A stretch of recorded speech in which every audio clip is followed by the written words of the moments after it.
Hello, good afternoon, everyone. I hope that this video finds all of you safe, sound, okay, and in the best of health. All right. We've just passed Beryl, so I'm hoping that everybody's safe and sound. You would have noticed though that there were some damages to property, damages especially to boats, etc. here in Barbados.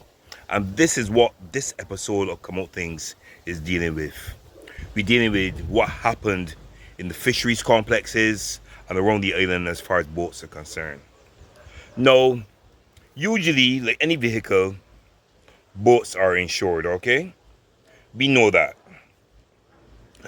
But however, there is something within the policy that whereby there is bad weather, even maybe a tropical storm, a depression, certain things that can cause damage to a boat.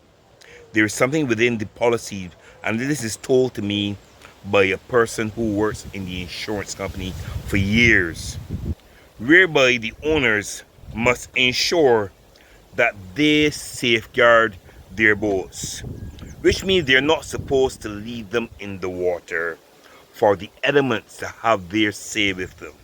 They're not supposed to leave them to the brunt of nature. All right? In situations like this, what we have usually seen throughout the years is that people dry dock their boats. And we have seen it for storms of a lesser force than what Beryl was supposed to have been. We were told that she was a category 3. However, we've seen people take their boats out. I know along the west coast that Port St. Charles will sometimes accommodate them. I understand that has stopped. I know that usually in Bridgetown and Oistins, they would bring them down to the shallow draft and they would bring them out. However, what has not been told is that from no more than a year now, the shallow draft is no longer available to these people to dry dock their boats. It is alleged that it has been sold. That is what I'm hearing. And it's alleged that these people, these fisher folk, were left with no other choice than to leave their boats there where they were. And as such, we are seeing the damage, where lots of boats were totally sunk and many more were damaged. So before we run off with anything, let's do some asking of questions and find out exactly what is happening.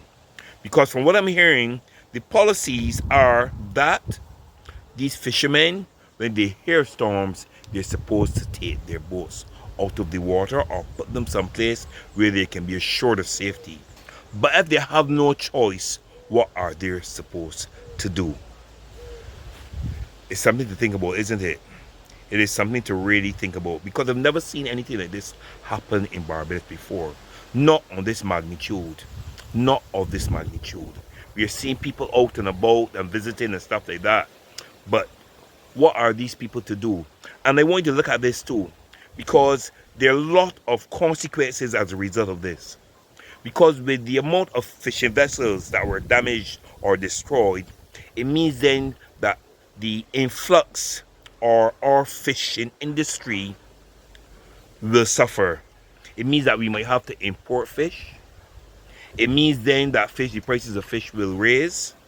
It means then that the prices of even getting back fishing boats, it will be more expensive for these people. And insurance policies will raise also. And I don't want to hear about anybody. I want to hear the Minister of Agriculture and Fisheries, which is Mr. Indar Weir. I want to hear him. I don't want to hear the Prime Minister, because she's wearing many hats now. She wants to wear everybody's hat. I want to hear the minister in charge of this particular portfolio, because he's the person who should ensure that these people have someplace safe to place their vessels in case of emergencies. How is it that more than a year, no, the shallow draft was no longer available to these people and nobody said anything about it?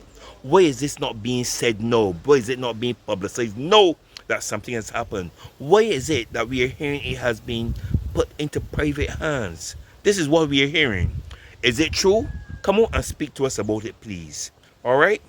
No, I'm going to continue now because I don't want people to just become complacent and say, well, the worst has passed, because we're hearing of these storms and we're hearing they're coming rather earlier than usual. They're coming in quick succession, and it's not something normal. We're here talking climate change. Well, I don't believe in climate change. I don't believe in anything. I've listened to the experts worldwide, and they've said it's a farce, it's a hoax. All right? I am aware, though, that people have been on the world stage asking that funds be put in place by big countries for the small countries like this when things happen. So I don't know if people will be willing to capitalize on what has happened here.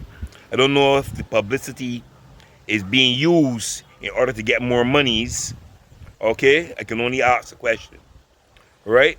But I know that things have been put in place where people are speaking about this climate change and how it's affecting us, and disaster funds and disaster preparedness. People do not become comfortable. All right, let's prepare ourselves for further down in this season.